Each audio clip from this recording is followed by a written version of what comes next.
The Great Hall of the Galaxy Council was the largest building in the known universe. It floated in the center of neutral space, far from any star or planet. Thousands of alien species gathered here to make decisions that affected trillions of lives. The walls were made of crystal that glowed with soft blue light. The ceiling rose so high that clouds sometimes formed inside. Ambassador Ho walked through the massive doors with his head held high. He was a tall man with gray hair and tired eyes. He had served humanity for 30 years in this place. 30 years of fighting for respect. 30 years of being ignored. Behind him walked his assistant, a young woman named. She carried a small tablet that contained humanity's final proposal. Her hands were shaking, but her face showed no fear. The alien delegates watched them enter. Some had scales. Some had feathers.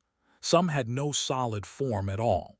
They whispered to each other in 100 different languages. The translation devices in the hall converted everything to words everyone could understand. "The humans are here again," said one delegate. He was a tall creature with 4 arms and skin like gray stone. His name was impossible for human tongues to say, so everyone called him the Stone Speaker. "What do they want this time?" "The same thing they always want," answered another delegate. This one looked like a giant insect with golden wings. "They want to sit at the high table. They want voting rights equal to ours." Laughter spread through the hall. It was an ugly sound. Ho reached the speaking platform in the center of the room. He stood there alone, surrounded by thousands of alien faces looking down at him. The platform was designed to make speakers feel small. It worked on most species, but Ho had stood here too many times to feel small anymore. "Honored delegates," he began.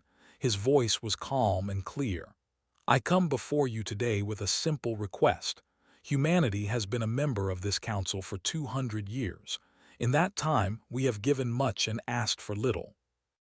"You have given nothing," shouted someone from the upper seats. More laughter followed.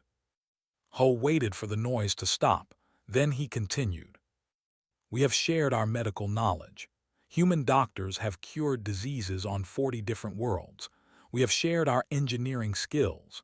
Human builders have constructed space stations that serve species who once called us primitive. We have sent our soldiers to fight in wars that were not our own. Thousands of humans have died protecting council interests." The hall grew quiet. These facts were true and everyone knew it. "All we ask," Ho said, "is to be treated as equals. We ask for the same voting rights as any other species. We ask to sit at the high table where real decisions are made. This is our 7th formal request. I hope it will be our last." The council leader rose from her seat at the highest point of the hall. She was an ancient being, her species, one of the first to travel between stars. Her body was made of light that shifted through many colors. "We will vote," she said. Her voice echoed through the hall like music. "All those in favor of granting full voting rights to the human species." Ho watched as the votes came in. Small lights appeared above each delegate's seat, green for yes, red for no. He had watched this happen 6 times before. He knew what was coming.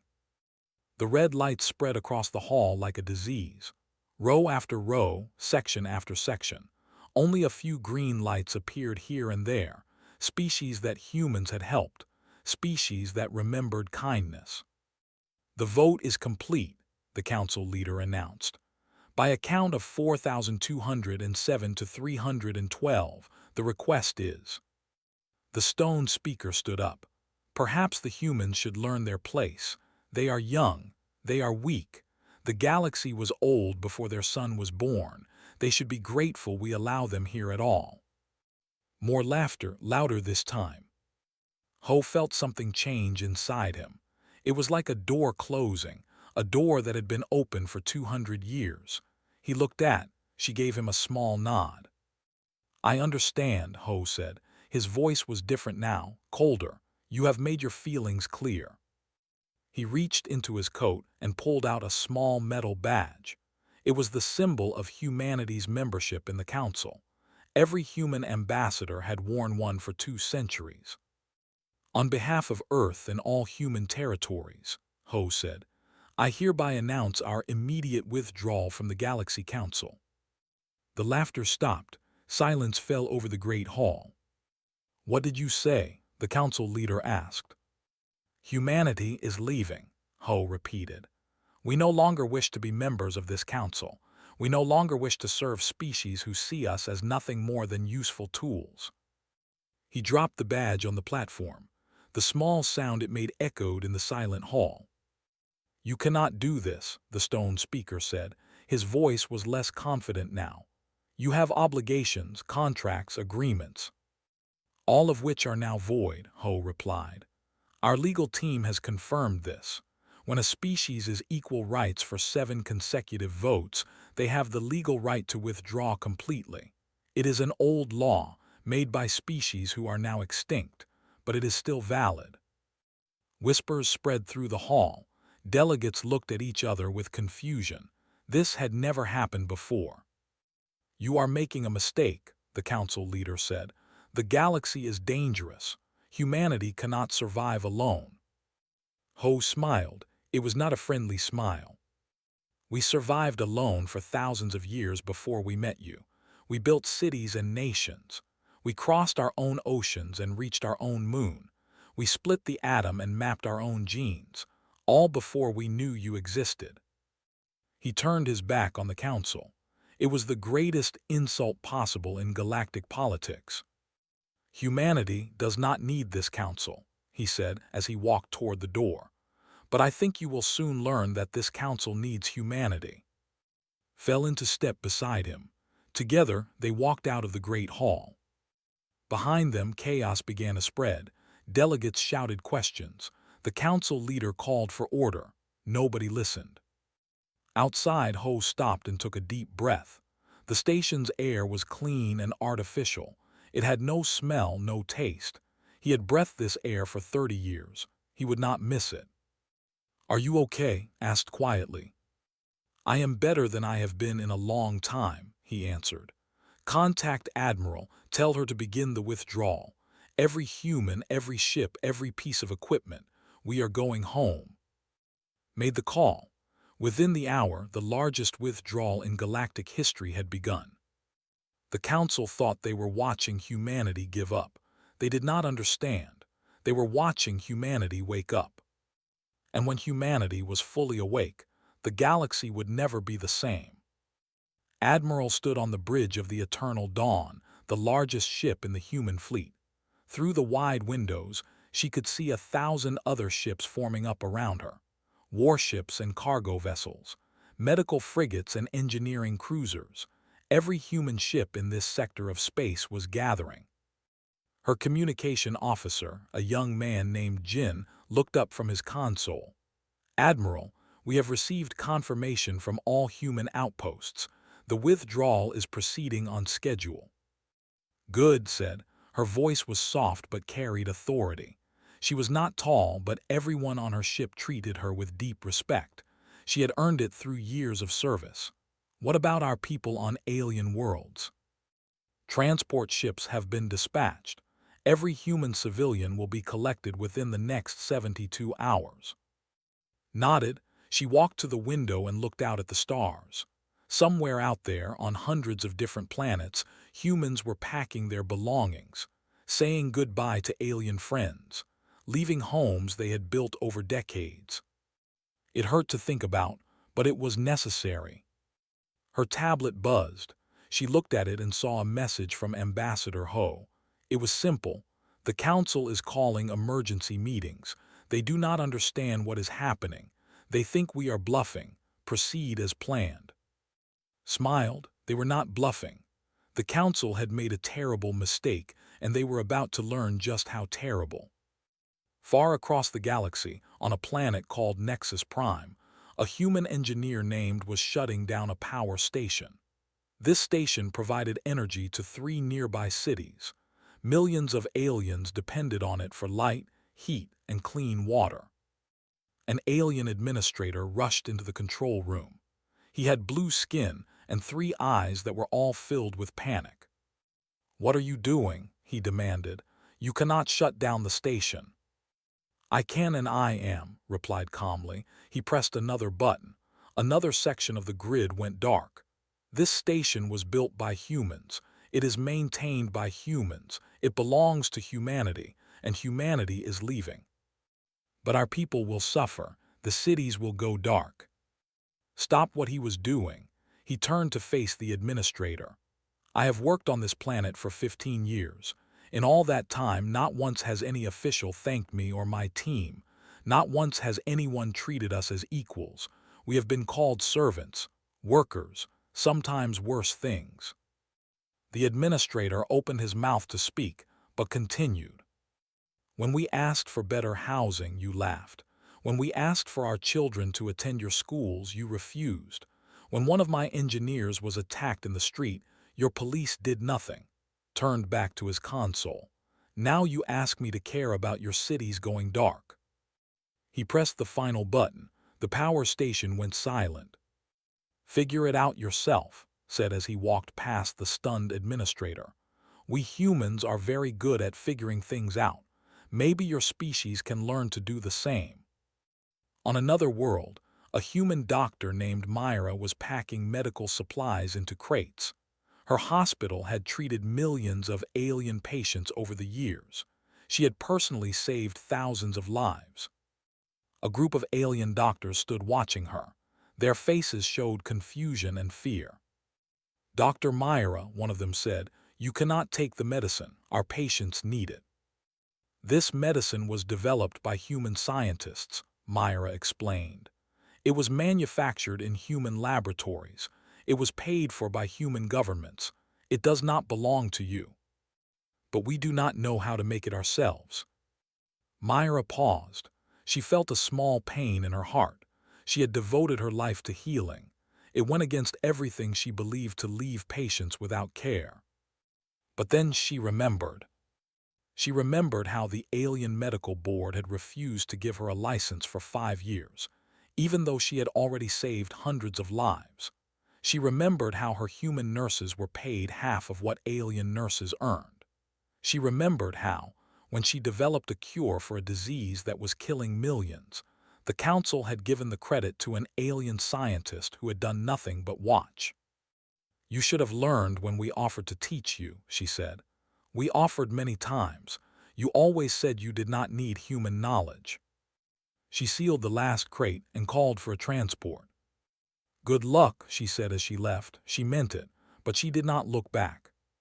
Across the galaxy, similar scenes played out. Human workers walked off construction sites, leaving buildings half-finished. Human soldiers returned their weapons and uniforms to bases they had protected for decades. Human teachers closed their schools. Human farmers stopped tending fields that fed alien cities. Admiral received reports of all of it. She stood in her command center, watching the numbers update in real time. "Admiral," Jin said, "we are receiving hundreds of messages from alien governments. They are demanding explanations. Some are threatening military action."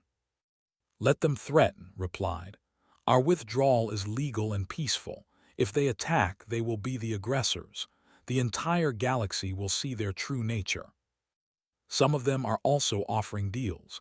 Better terms for humanity if we stay. Laughed, it was not a happy sound. "They ignored us for 200 years. They laughed at us in the council hall just days ago. Now they want to negotiate." She shook her head. "Tell them it is too late. Humanity has made its decision." Jin hesitated. "Admiral, there is one more message. It is from the stone speaker. He says he wants to apologize personally." Remembered the stone speaker. She remembered how he had mocked humanity in every council meeting. She remembered how he had once called humans a disease that should be cured. "Delete it," she said. "I do not accept apologies from people who only apologize when they need something." The withdrawal continued for 3 days. Human ships flew in constant streams from alien worlds to human space. The border between human territory and council space grew thick with traffic. On the final day, gave the order to seal the borders. All ships have returned, Jin reported. All personnel are accounted for. All equipment has been recovered or destroyed. Took a deep breath, closed the gates. From this moment no council ship enters human space. No council signal crosses our borders. We are alone. The great energy barriers that marked human territory flickered to life. They stretched across thousands of light years, cutting humanity off from the rest of the galaxy. In the council hall, alien delegates watched in disbelief. They had never truly believed the humans would leave. They had assumed it was a negotiating tactic, a bluff. Now they stared at the sealed borders and felt something they had never felt before. Fear. Because somewhere deep in their minds, they were beginning to realize something. They were beginning to understand that all those human workers and doctors and soldiers had not been servants. They had been the foundation. And now the foundation was gone. Admiral stood at her window, watching the barrier shimmer in the darkness of space. On the other side, the alien worlds were starting to panic. She could not see them, but she could imagine. "How long do you think it will take?" Jin asked quietly. "Before they understand what they have lost," considered the question. "Some of them will understand within weeks. Others will take months. A few will never understand. They will blame everyone except themselves." "And then what?" Turned away from the window. Her face was calm, but her eyes held something fierce. "Then they will come begging, and humanity will finally be in a position to set the terms." She walked to her command chair and sat down. "But for now we wait, we rebuild, we grow stronger." She looked at her crew, all of them human, all of them proud. "Let the galaxy sort out its own problems for a while. We have done enough for people who never appreciated it." Outside, the stars continued to shine. But in council space, the lights were already beginning to go out. 3 months had passed since humanity closed its borders. In human space, life continued peacefully. Cities grew, families prospered. For the first time in 200 years, human resources went only to human needs. But in council space, everything was falling apart. On the planet Nexus Prime, the 3 great cities had been dark for weeks. The alien engineers had tried to restart the power station that had shut down. They had failed. The technology was human-designed. Without human knowledge, it was nothing but dead metal.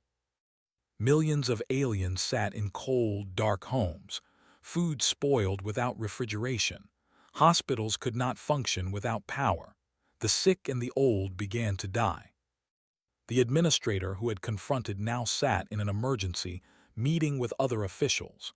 His 3 eyes were red from lack of sleep. "We need to contact the humans," he said. "We need to ask for help." "They will not answer," another official replied. "We have sent thousands of messages, all ignored." "Then we send more. We beg if we have to." An older official, one who had been in government for many years, spoke quietly. "Do you remember 2 years ago when the human workers asked for a pay increase? Do you remember what we told them?" The room went silent. "We told them they should be grateful for any pay at all. We told them that serving us was an honor." The older official shook his head. "We created this disaster ourselves. Message after message will not undo decades of disrespect." On another world, the medical crisis was even worse. The medicine that Dr. Myra had taken was running out. Diseases that had been controlled for years were spreading again. An alien scientist named Tor worked desperately in a laboratory. He was trying to create the human medicines himself. He had all the equipment. He had seen the humans do it many times. But he could not make it work. "I do not understand," he muttered to himself. "I followed every step. Why does it not work?" A younger scientist stood nearby, watching. "Perhaps we are missing something. Perhaps there was knowledge the humans did not share with us." They shared everything. They were required to share everything by council law. The younger scientist hesitated. They shared what was required, but maybe Maybe they knew things that went beyond the requirements, things they learned through experience, things that cannot be written down. Tore through a flask against the wall. It shattered into 1,000 pieces. This is impossible. How can we depend so completely on a species we treated as servants? The answer was obvious, but neither scientist wanted to say it out loud. They had never bothered to learn from the humans. They had only taken what the humans gave them. They had assumed they could always take more. Now there was nothing left to take. Far across Council space, the trade routes were collapsing. Human ships had once carried goods between hundreds of worlds. Human security forces had protected those ships from pirates. Without them, chaos ruled the shipping lanes.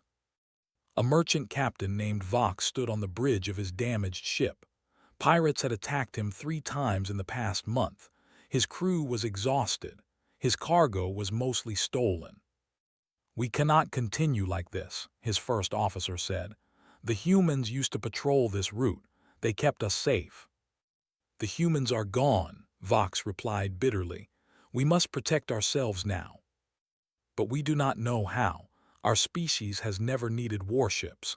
The humans handled all the fighting." Vox stared out at the empty space around them. Somewhere in the darkness, pirates were waiting. They had grown bold since the humans left. They knew that no one would stop them now. "Send a message to the Council," Vox said. "Tell them that trade in this sector has stopped. Tell them that we cannot move goods without protection.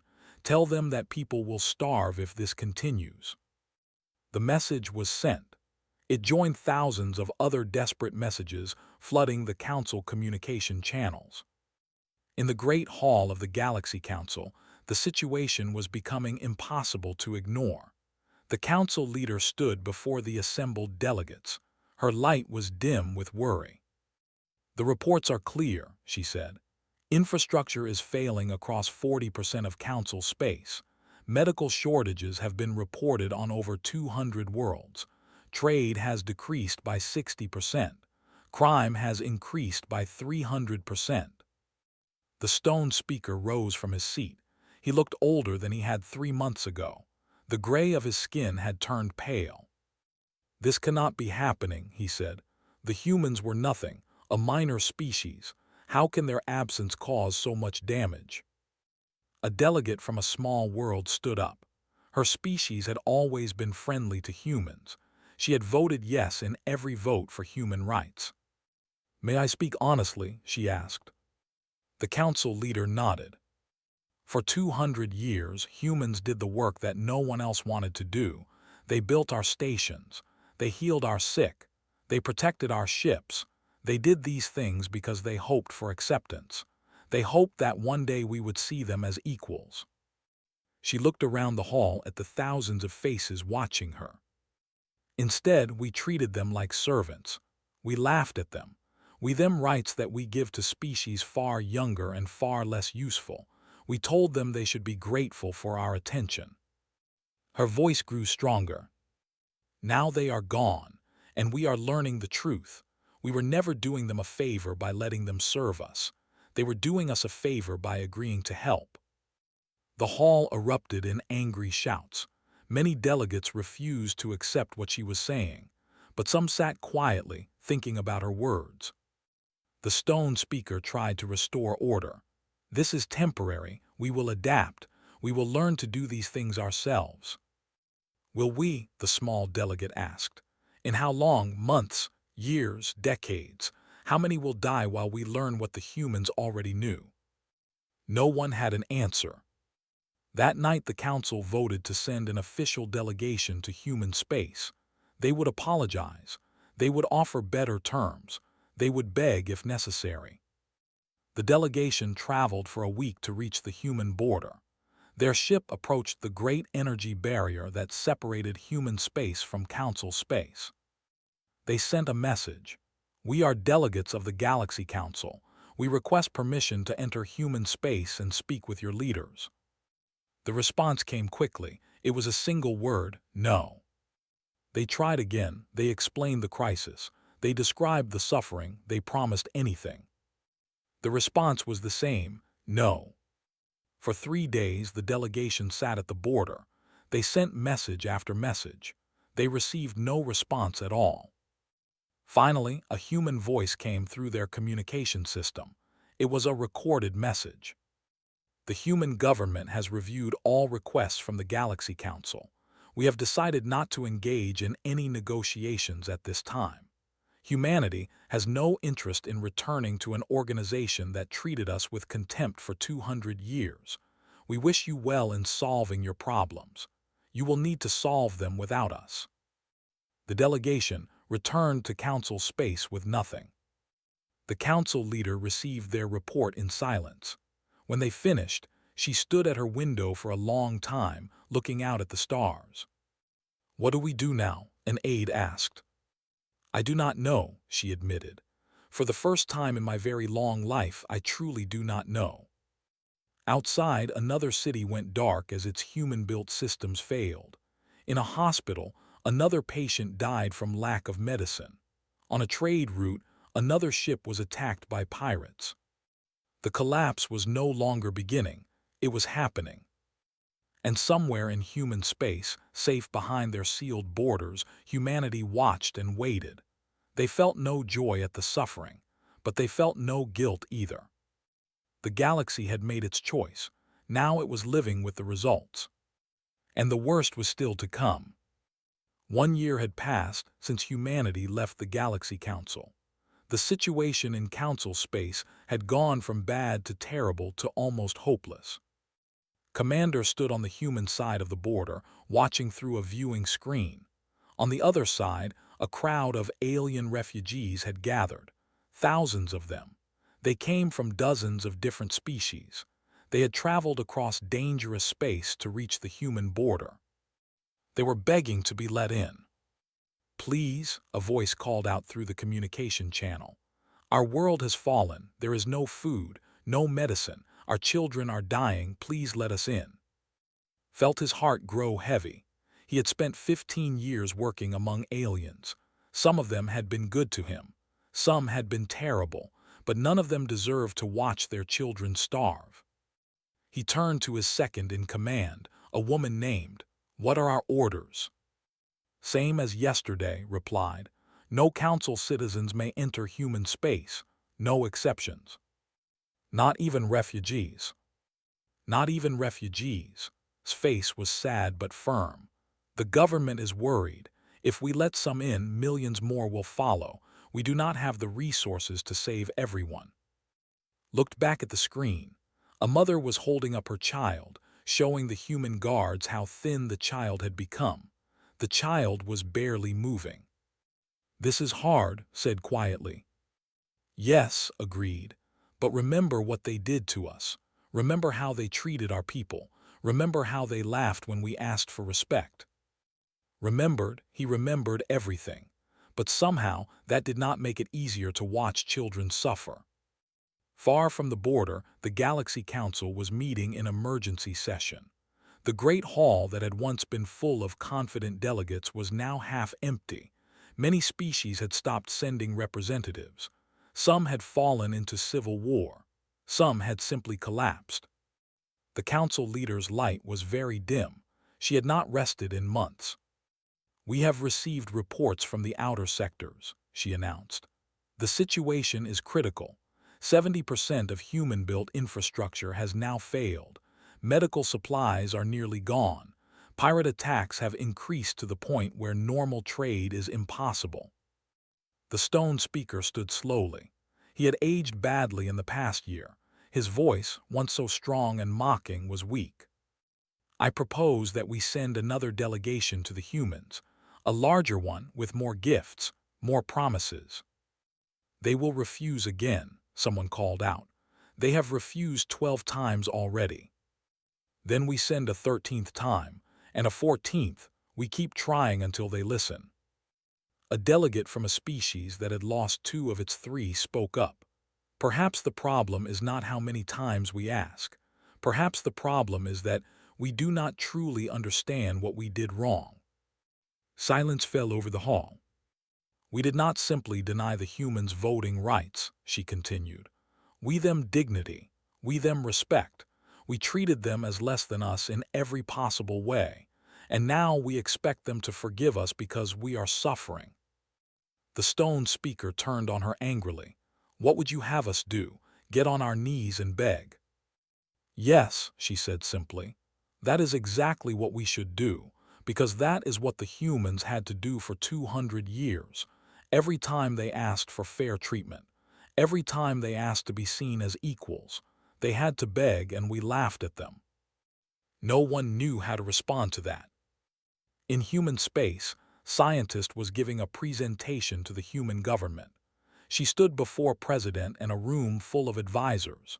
Behind her, screens showed data and graphs. Our economy has grown by 34% since the withdrawal, she reported. Resources that once went to council projects now support human development. Our population is healthier than ever. Our technology is advancing faster than it has in a century. President nodded thoughtfully. She was a calm woman with short black hair and eyes that saw everything. And what about the council? What is their status? Collapsing, said. Their infrastructure is failing faster than they can repair it. Their medical systems are overwhelmed. Their trade networks are destroyed. Based on our projections, the council will cease to function as a governing body within 2 years. And the civilian populations? Hesitated. This was the hard part. Suffering greatly. Millions have already died from preventable causes. Millions more will follow if nothing changes. The room was quiet. President looked at the data for a long time. I have received a request from the council leader herself, she finally said. She wants to come here to human space, to speak with me directly. Was surprised. The council leader has never left council space before, in her entire existence. I know that is how desperate they have become. President stood and walked to a window. The question is, do we let her come? An advisor spoke up. If we do, it shows weakness. It suggests we might be willing to negotiate. If we do not, another advisor countered, more people die. People who had no part in the decisions that hurt humanity. President turned back to face the room. I have thought about this for many days. I have read the history of our relationship with the council. I have reviewed every insult, every denial, every act of disrespect. She paused. But I have also read reports from our border. I have seen images of refugees begging for food. I have heard recordings of mothers crying for their children. Her voice grew heavy. I did not leave the council to watch innocents suffer. I left because we deserved better. But do innocent aliens deserve to die because their leaders were cruel? No one answered. There was no easy answer. Let the council leader come, President decided. I will hear what she has to say. I make no promises beyond that. A week later, the council leader crossed into human space. Her ship was small and carried no weapons. She came with only 2 assistants. The meeting took place on a human space station near the border. President waited in a simple room with plain walls and basic furniture. There were no symbols of power, no displays of wealth, just 2 chairs facing each other. The council leader entered. Her light, once brilliant, was now so dim she could barely be seen. She looked at the simple room and understood its message. Thank you for seeing me, she said. Her voice was soft with exhaustion. Sit down, President replied. Tell me why you have come. The council leader sat. For a moment, she said nothing. Then she spoke words that had never been spoken by a council leader in all of galactic history. I am here to apologize, not to negotiate, not to bargain, simply to apologize. President listened without expression. For 200 years, we treated your species with contempt. We took your work, your knowledge, your sacrifice, and gave nothing in return but mockery. We told ourselves that we were superior, that humans were fortunate to serve us. We were wrong. Tears of light fell from her form. I cannot undo the past. I cannot bring back the humans who died serving an ungrateful galaxy. I can only say, We were wrong. You were never beneath us. You were always our equals. We were simply too blind and too proud to see it." President was silent for a long time. "Why should I believe you?" she finally asked. "Why should I believe that anything has truly changed?" "Because everything is collapsing," the council leader admitted. "Because my people are dying. Because I have learned too late that pride is a luxury we can no longer afford." She looked directly at President. "I do not ask you to save us. I have no right to ask that. I only ask that you consider it, not for my sake, not for the council's sake, but for the innocent billions who never wanted any of this." The meeting ended shortly after. No decisions were made. No agreements were reached. But as the council leader left, President spoke one final sentence. "I will think about what you have said." It was not much, but it was more than the council had ever given humanity. And for the first time in a year, there was a small ray of hope.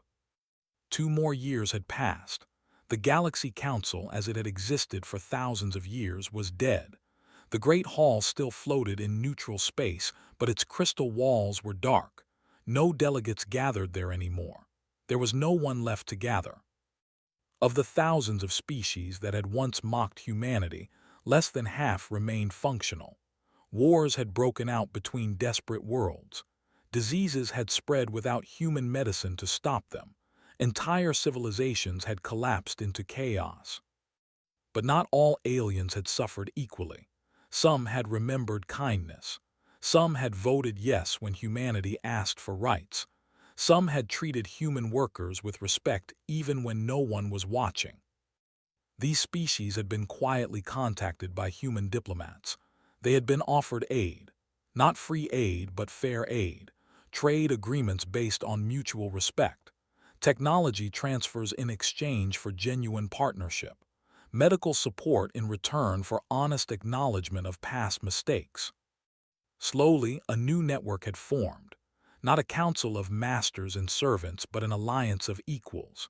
It was called the Union of Worlds, and at its center, by the unanimous request of all member species, was humanity. President stood on a platform in a new great hall. This one was built in human space. Its design was simple and functional.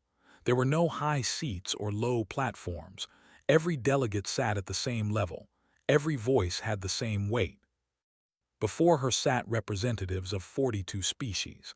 These were the survivors, the ones who had chosen cooperation over pride, the ones who had learned the hard lesson that the galaxy was trying to teach. 3 years ago, President began, humanity walked away from the Galaxy Council. We did not do this from anger. We did not do this from hatred. We did this because we could no longer accept being treated as less than what we are. She looked around the room at the alien faces watching her. Many have criticized our decision. They say we could have saved millions of lives if we had stayed. They say we were cruel to abandon the galaxy in its time of need. She paused. Perhaps they are right. Perhaps we could have done more. But I want to ask you all a question. Would anything have truly changed if we had stayed? No one answered. They all knew the truth.